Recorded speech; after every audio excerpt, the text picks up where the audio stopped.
Welcome student. आज हम class 6 science उसका चैप्टर 5 सेपरेशन ऑफ सब्सटेंस उसके बारे में डिस्कस करेंगे।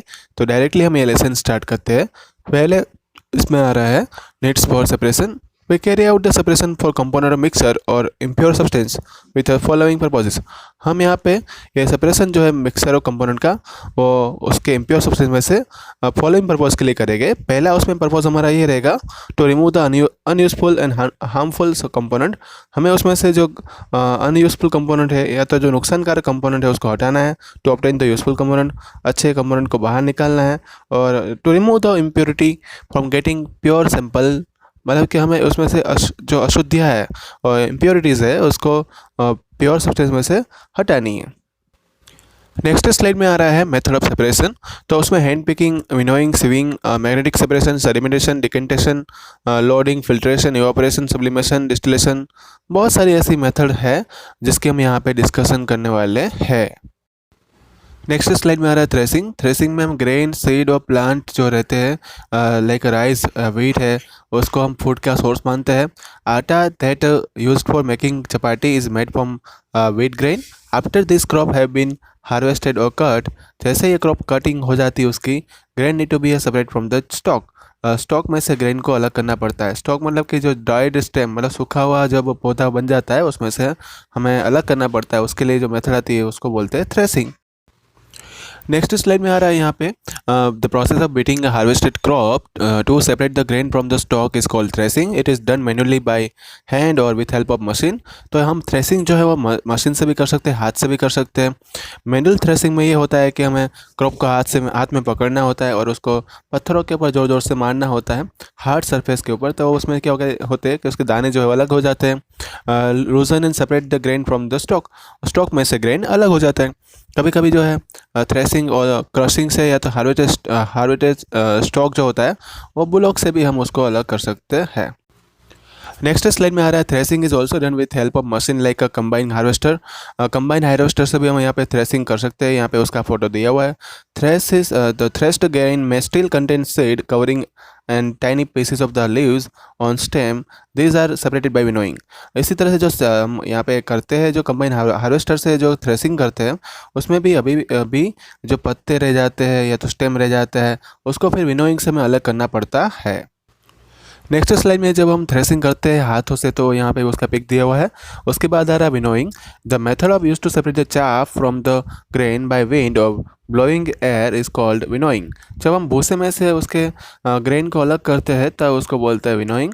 The mixer of the chaff and grain taken in the winnowing basket, the farmer stand at a higher level and lets the mixer fall to the ground।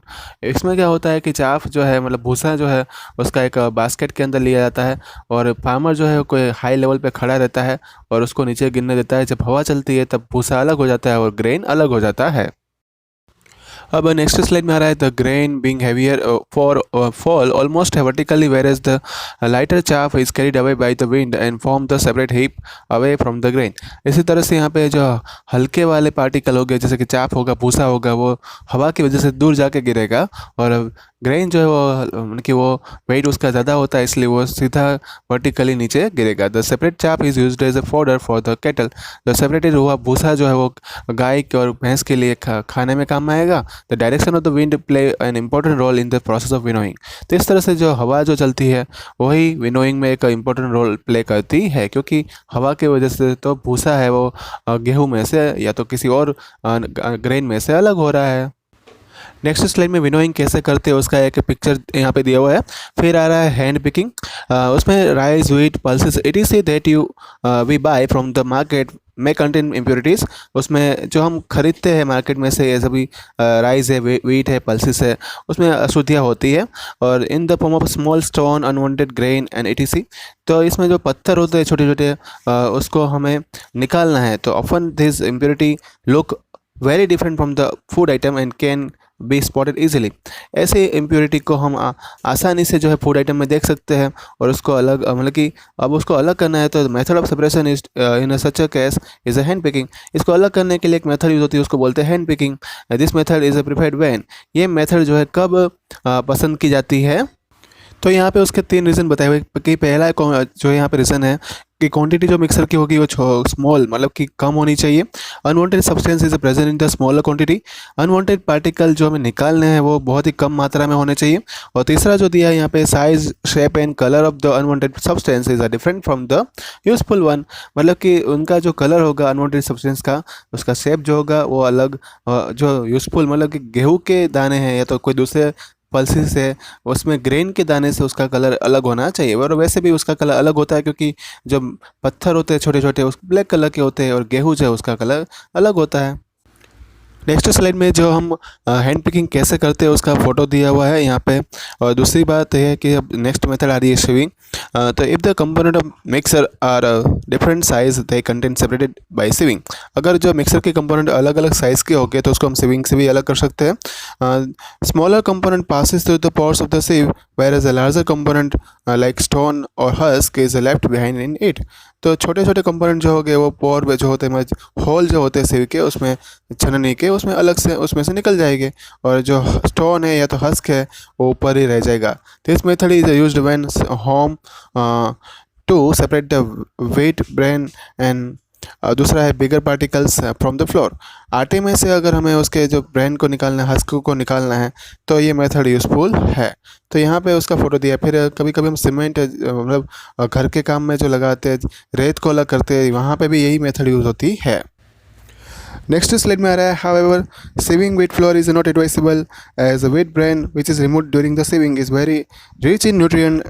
मतलब कि यहाँ पे saving जो है वो उसमें से वेट ब्रेन निकालते हैं, उसके लिए एडवाइस नहीं की जाती है मेथड को, क्योंकि जब हम उसको निकालते हैं सेविंग से तो वो न्यूट्रिएंट्स में बहुत अच्छा होता है and also rich in better to remove the visible impurity by hand picking. इसलिए उसको अलग करने के लिए मतलब स्टोन जो है उसको अलग करने के लिए आप हैंड पिकिंग मेथड यूज़ करो, क्योंकि वो बढ़िया रहेगा। और वेट ब्रेन जो है वो न्यूट्रिएंट वाला होने की वजह से उसको निकालना है वो अच्छी बात होती नहीं है। The process of swimming is also used to separate the pebbles and stone from the sand at a construction site, and stone pebbles present in the mixer remain in the sieve and fine sand particle passes through the holes of sieves। sieving की method जो है वो payable और stone को अलग करने के लिए रेत में से भी यूज़ होती है कंस्ट्रक्शन साइट में। स्टोन और पेबल जो है वो ऊपर ही रह जाएगी और छन्नी में से जो है और फाइन सैंड पार्टिकल जो है वो पास हो जाएगी उसके हॉल में से। इसलिए ये मेथड जो है वहाँ पे काम आती है। और यहाँ पे उसका फ़ोटो भी दिया हुआ है कि कैसे हम रेत को अलग कर सकते हैं, और स्टोन जो है वो ऊपर से नीचे गिर जाते हैं। ठीक है, और छननी वाली दूसरी मेथड भी बताई हुई है जो हाथों से हम करते हैं। ओके, तो ये था आपका पार्ट 1। पार्ट 2 है वो जल्दी आएगा, आपको व्हाट्सएप पे होमवर्क सेंड कर दिया जाएगा। कोई भी आपको डाउट है तो यहाँ पे कमेंट बॉक्स में लिखकर मुझे बता सकते हैं। ओके, इस लेसन को रिवाइज करते रहना। Okay, thank you all.